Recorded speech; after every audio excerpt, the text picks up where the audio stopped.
Hey guys, welcome back. So I have got my October monthly favorites here today. I've got some gathered here and then books sitting in front of me. So what I like to do in these videos is I quickly mention my overall Friday favorites and then I have other things to share. So this time I have a skincare favorite, a hair care favorite, and then I had a great reading month. So I'm gonna spend some time chatting about my book favorites.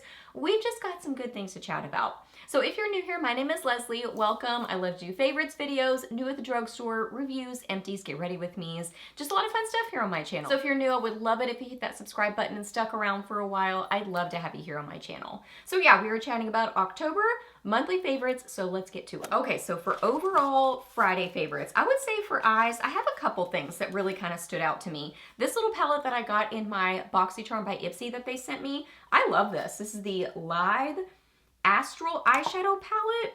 This is just really beautiful. Like, it's a blendable, good formula.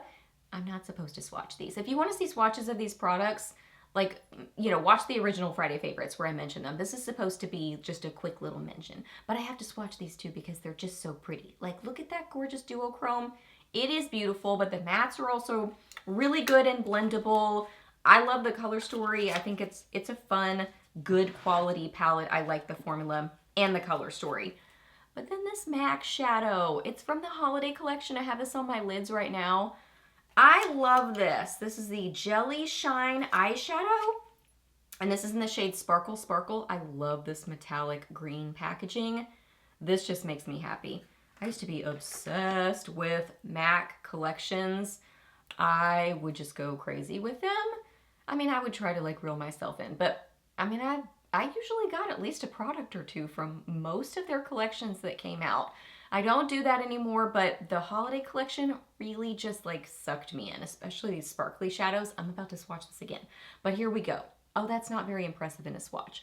But on the eyes, I love it so much. This is Sparkle Sparkle. It's kind of like it's got like a peachy rose gold sort of a base to it, but I feel like if you use it with a setting spray, a lot more of the sparkle comes out. Like, I feel like when I just swatched it there, this does not look impressive at all to me. But on the eyes, I love it. It is a fairly, like, not really loosely packed. It's a shimmery shadow. So, I mean, you can definitely get shimmer on your face if you just, like, buff this on or something. It's not like that metallic sort of formula that you can kind of buff it on. At least that's not what I find. Or if you don't mind, you know, cleaning up your face after you do that, I like to use it with a setting spray. Just makes it a little bit easier, and I feel like it brings out the sparkle. And then I absolutely love it. Like, that just makes me smile. I love it. Okay, for cheeks, I think I'm gonna have to say this. Well, and also this one. Where is it? L'Oreal Confident Pink. I use the tiniest little dot of this. Like, this is super bright. It's more of a raspberry pink, but it's beautiful. It's a blendable, long-wearing, really nice formula. I just have to use the tiniest little dot of this. I do have a little bit of this on, but just the tiniest little dot. Like, basically, one little tap with my brush is enough for both cheeks. But I love it. I love how bright it is and just kind of brightens up my face. I love that shade. And then this Rare Beauty, got this in my BoxyCharm by Ipsy that was sent to me. This is one of their soft pinch dewy liquid blushes, and this is in Believe.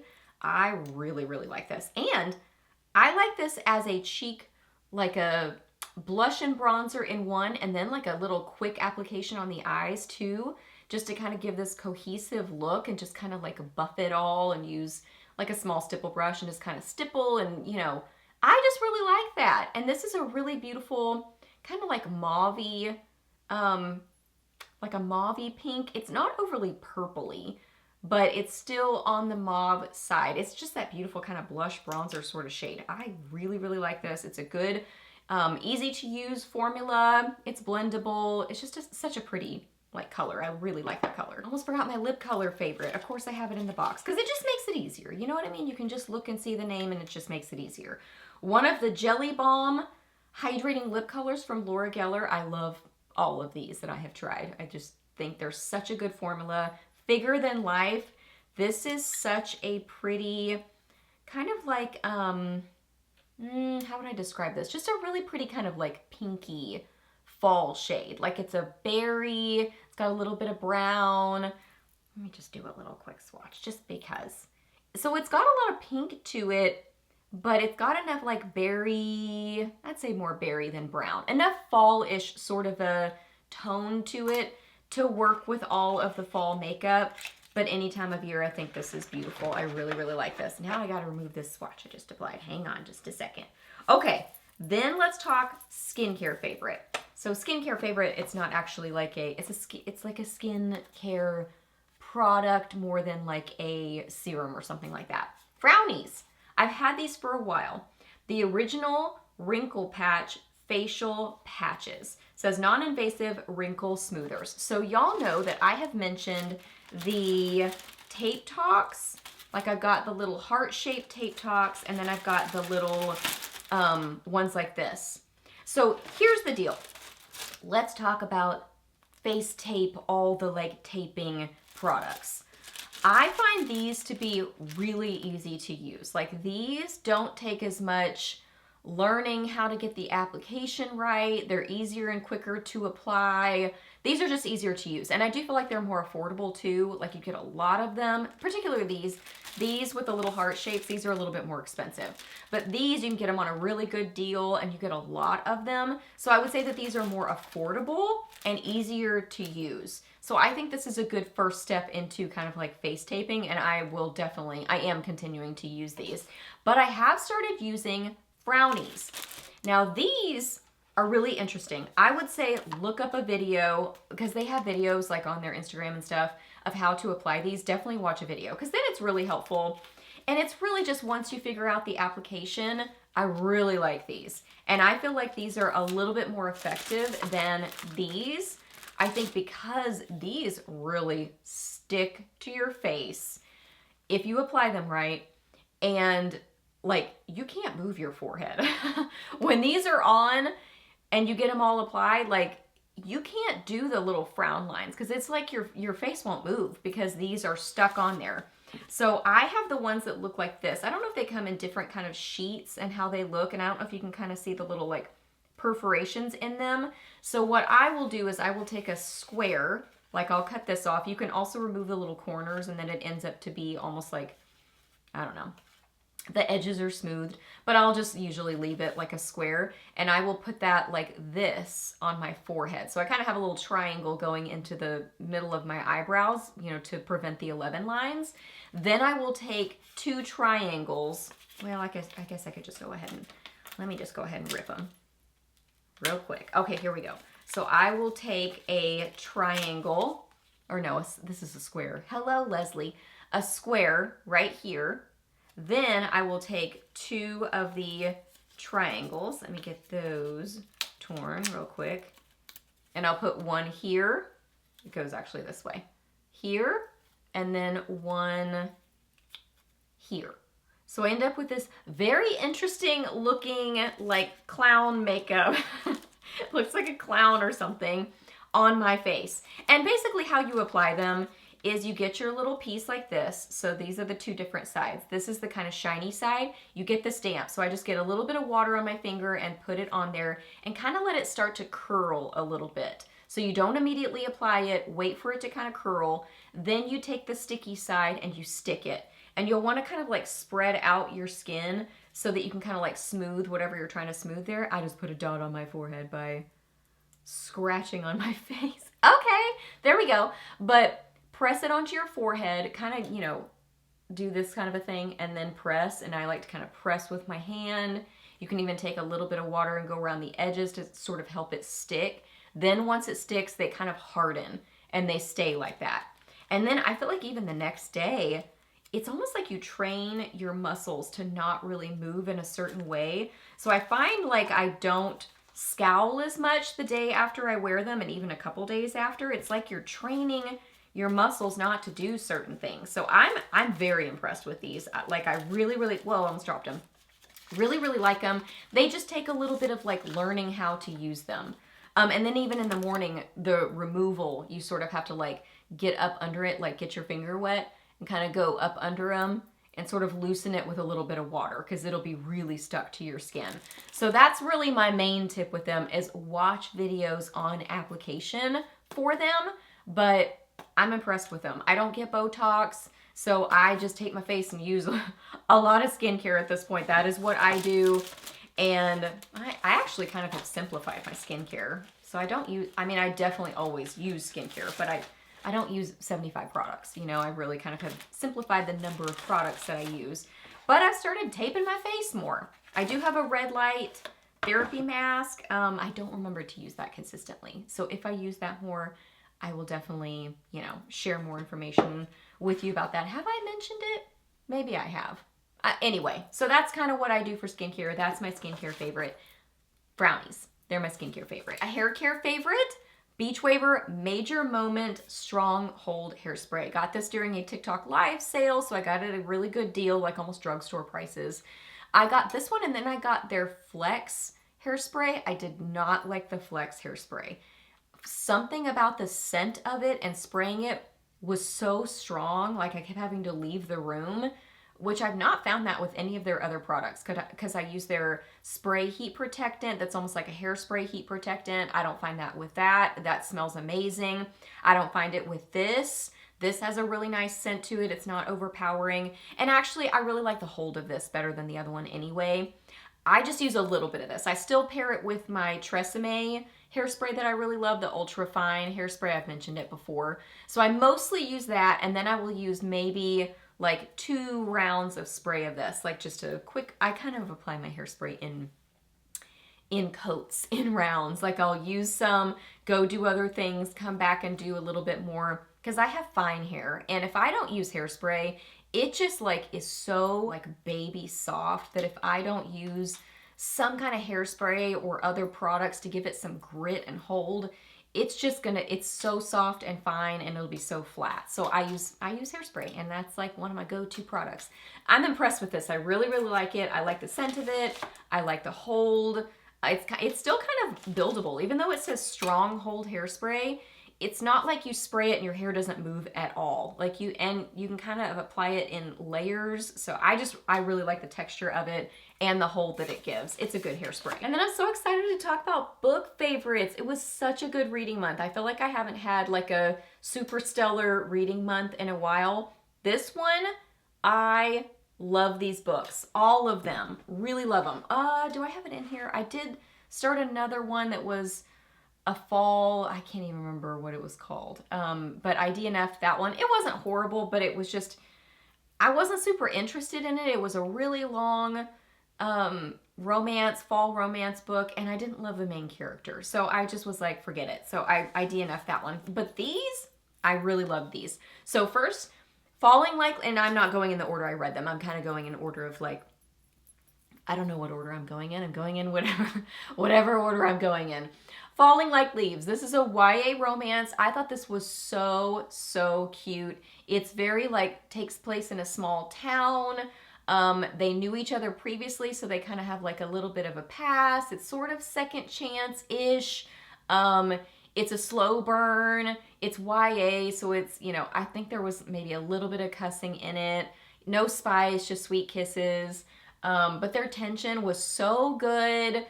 It kept my interest. You know, sometimes YA contemporary, I love YA fantasy, but sometimes YA contemporary romance can be a little bit like, not my favorite. But this one I really, really liked. I liked all the fall things, the fall activities that were happening in it. I liked the 2 different characters. This is a really cute copy. I don't even know if these are still available, but I thought that was really cute. I read some really good Christian fiction. I read The Curious Inheritance of Blakely House. I think this is my first Joanna Davidson Politano book that I have read, and I will definitely be reading her more. If you love gothic sort of literature, like that has that kind of creepy sort of I love that kind of vibe, like in a book where you're, especially if it's in like a creepy sort of a mansion and there's history they're trying to figure out in a story and maybe a mystery. I love that. But I love reading it in Christian fiction because then I know it's not going to go dark. It's not going to go demonic or supernatural in a way that I don't want to read. So I love reading it in Christian fiction. And I'm so excited that she's definitely an author I will keep you know, reading more from, because it seems like that's kind of her vibe in her books. So the basic premise of this is the main character finds out she is basically up for an inheritance of Blakely House. It kind of honestly sounded like the Inheritance Games, but it's really, like, once you get into the story, it doesn't continue. But the premise of it sounds kind of similar to that, because she goes there and there are other people there that are possible heirs as well. And she's trying to kind of like figure out what's going on with Blakely House. Weird things are happening in the house. I loved those parts. I was like, ooh, this is kind of, it wasn't super creepy, but it was enough that was like, ooh, what's going on? And I loved the mystery in this, because I like mystery like this, where it's either they're figuring out what's going on in this house, or what happened in the past, or things aren't making sense. I like that kind of mystery. I don't love when there's like 30 different characters and it's a whodunit and you're just like trying to keep all the characters straight. I feel like cozy mystery does that a lot, and I think that's why I don't connect with those as much. I like this kind of mystery. So I really liked the mystery in this. I would say this was almost a 5-star for me. The only reason it wasn't is because the romance kind of comes in a little later. There's hints of it, but it's not as strong as I like romance in a book. So if there were more romance, this would definitely be a 5-star. And there were also really beautiful quotes in here, some beautiful faith that comes in, especially towards like the middle to later half of the book. Loved it. Let me read a couple of quotes. Let me find them, because I took pictures of them from the book. Okay, this one, let me put it down for a second. It says, when we haven't adequate language to explain God, the great expanse of his creation offers a wordless vocabulary to show us who he is. So good. That was one of my faith favorites. I had to make that a faith favorite because I love that quote. And then this one, gravitational force lessens as you go higher. Therefore, the closer we are to the heavens, the easier it becomes to fly. Isn't that so good? So there are beautiful quotes like that in there, but this wasn't difficult to read. So it had that nice balance of like beautiful but not hard to follow. There were 2 different things I would say in the storyline I got a little bit confused with, that even now I'm like, I'm not quite sure. I don't even remember what happened with that. So there's a little bit of that. So I would say if it had more romance and I was perfectly clear on a couple things, it would have been a for sure 5-star, but I still loved it. Thought it was a great book. Okay, these are my 2 standout favorites for the month. I love both of these books. Let's go ahead and talk about this one. This is another Christian fiction. This is by Michelle Greep. I've read her before, really like her writing style. This one is Of Golden Shadows. So this basic premise is she is an Egyptologist, and there is a man who has this collection of artifacts that he needs appraised and looked at. So she ends up working with him, and that's kind of the setup of the story. But then it goes from there. There's mystery, there's adventure, all kinds of stuff. But the way she wrote this book, I love, because it was romance from the beginning, but it was like little like breadcrumbs. You know, they meet, the main characters interact a lot, they're together a lot. It's not like, oh, there's a romance, but they're hardly ever together. This is actually, they interact a lot. There's little sweet like looks across the room, or they brush each other's shoulders, and oh my goodness, it just, you know, they're into each other. I love all that stuff. So good. It was also cute and funny, like her inner thoughts, like there would be little, oh well, why would that happen? You know, those sort of like cutesy little inner thoughts. I love that in a book too. So it was a great mix of adventure, romance, funny, faith. There is faith in it too. It's not like over the top. I'm trying to remember. It was just like so natural, like faith done very naturally in the book. So I loved this. There's more. It's a part of a series. The second book is out. I'm excited to read that one. Beautiful cover. So I really loved that book. That one is definitely 5-star. Like, can't wait to read more of her books. Really, really like her writing style. And then I read Accomplice to the Villain. I love this series. This is the 3rd one in the Assistant to the Villain series. I don't even know what the series is actually called. I don't know. But the first one is called Assistant to the Villain. And the basic premise is that she is the assistant to this villain character. This is I think it started out maybe as YA, but this one does have a spicy scene in it. But it's like, if a spicy scene is going to be in a book, this is like the way I prefer it to be written, where it's not overly descriptive. It's more sweet, heartfelt. I prefer it to not be in there at all. But this one's just not very descriptive at all. It wasn't the focus. Like, it was one scene. I guess there's two that kind of like, there's one that's sort of almost like a lead up scene. So anyway, I wouldn't necessarily consider this YA anymore, but these books are great. They are, I would describe them as cozy fantasy. They're very funny. You have to like funny books to enjoy this series because there's just a lot of like silly things that happen, silly lines, silly inner thoughts, but I think they're hilarious. Like, I love these books. This one, the first one and this one, I still really like the second one, but this one was like extra funny. I kept giggling out loud, and Timothy's reading it now too, and I'm like, oh, you have to tell me when you get to one, like, if there's one particular scene that stands out to you as funny, you'll have to tell me, because there was one that made me really laugh, because there's one character in here who is just really funny. Like, they do funny things, and just really cracked me up with one particular scene. But there were multiple, so there's great fantasy, friendship, really cute romance in this. It's just lighthearted and fun. I love it. And it wasn't difficult to follow. It's not overly involved fantasy. The second one gets a little bit more, this one less so. But anyway, I think it's a great series. One of my top favorite series. I think it's so fun. Okay, my voice is getting tired. We've been talking about favorites for a long time. Hope that you guys really enjoyed this video. Please hit a thumbs up if you did. Let me know down below what any of your favorites were in any of these categories or any others. I would love to hear it. Ask me any questions that you have. I'm happy to answer them. Please subscribe to my channel if you're not already, and I'll see you in the next video. Bye!